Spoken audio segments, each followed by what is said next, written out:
Hi, welcome to my craft room, session 3 for the beginner stamper. Stampin' Up's classic ink pads is what we're talking about today. They're water-based and dye ink. You might wonder, dye ink, what does that mean? Dye ink, if you think of it in this way, dye means dry. The dye ink dries quickly, but don't get confused. It's not a permanent ink. That's what StazOn is. So water-based. Water-based is talking about how you can clean up your stamps once you finish.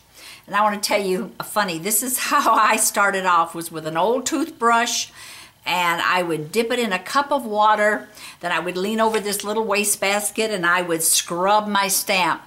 Messy. That didn't take me long to quit, but you know what? Start with what you have, and that's what I had. Then I started using different stamp cleaners. And finally, I got on to Stampin' Up Stamp Cleaner, and this is an excellent one. And I'm not saying that because I sell the product, I'm saying it because I'm sincere. It not only cleans your stamp, but it also conditions the rubber. It has a little seal on the top here, so you'll take the lid off, and then you'll be able to put your spray cap on. You're probably wondering, why haven't I ever used that? It's because those bottles don't wear out. And this is the one that I've had for years and years, and I always purchase the larger refill bottle, which is the way to go, girls. If you're out to save money, this is the way to go. This is 2 ounces, this is 8 ounces. So for a fraction of the money, get the refill and just continue to refill your bottle. They just don't wear out. They're excellent quality. Okay, so let's look at our Stampin' Scrub. So what you do with it is you want to spray your mist on one side, the other side stays dry, then you'll take your stamp and clean off that ink off of this side and go over on this side to dry it, and your stamp is ready for use. Another little tip is when I have a stamp that has lots and lots of ink, I use baby wipes and I wipe off the majority of that ink so that I'm not having to continuously wash these pads. Let me show you this too. They do snap right out. There's little grooves here that hold them in, and periodically you want to take those into the kitchen with a little bit of soapy water and rinse them thoroughly. These pads, I was around when Shelley had an engineer design these, and I bought the whole set. So this pad here, you can see it has the staying power to it. It's held up. The secret is the re-inker. Let me just show you what nice shape this is in. Well used, of course, but I mean still it's an excellent, the pad is an excellent shape. This is a really high quality fabric. I'm going to show you how to open these up.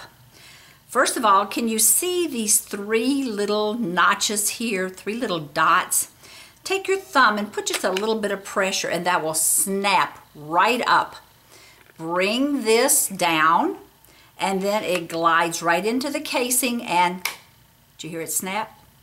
And now you're ready to stamp. I'm going to show you how to re-ink this because that's what gives you the longevity of this pad.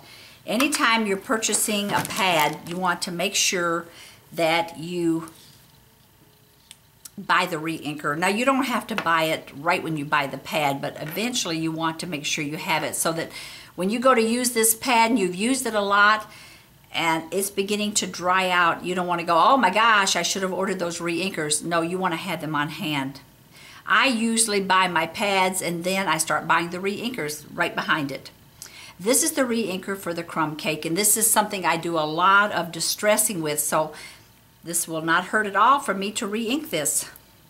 This is what the little bottle looks like, and we're going to learn other projects in using these re-inkers. This is not the only thing. You want to squeeze that to cover that thoroughly, and then now I'm not going to put any pressure now. I'm just using the nib now to rub that in. So I'm just going over that with the nib, but I'm not putting more ink into this. That's all there is to it. Pretty simple, eh? And voila. Now to close it back up, put your fingers in these 2 little grooves, pull it towards you, and it slides forward. But let me draw this to your attention. Can you notice this is where your ink is right here. This is the pad portion. So that is always upside down. The pad is right on that lid, and this is the reason Shelley had this designed, is so that that ink would be resting on the top of your pad, so when you open this up, it's always ready to start stamping. Isn't that clever? The old designs had the names of the stamp pad. The new designs do not, and I've written with some of them, but if you have like a little label maker, this is a neat way to keep this organized. I want to tell you what I'm going to recommend for you. I know you're a new stamper and you may feel like this is a little out of your budget, and that's okay, but if you can afford it, this is what I do recommend. And that is to buy your stamp pads by families. You're going to save a lot of money by doing that. This pad sells for $5.95 when you purchase one. But if you buy this family, this color family, the neutral family, here you're getting 8 pads for $39.95. So they're gonna cost you like $4.95 each. So you're saving $1 off each pad. So if you can afford to do that, that's what I recommend. But do what you can afford, okay? Also, another neat thing about having all the colors is when you're ready to be creative and you want a particular color, you don't have to think, oh gee, I'm gonna have to order that and wait. You will have it. So next, the thing that I want to tell y'all, the thing that I love absolutely the most about Stampin' Up! Is that the colors, all of the color families blend together. Everything coordinates with the other. This ink pad, this is the soft suede. It has cardstock in this color. There are pastels in this color. There's watercolor crayons. There's markers, ribbon, buttons, brads. Should I go on? I mean, wow. All of that running around has been taken out of coordinating these colors. All you have to do is when you go to make a card, get the different color families that you need, and you are ready to be creative.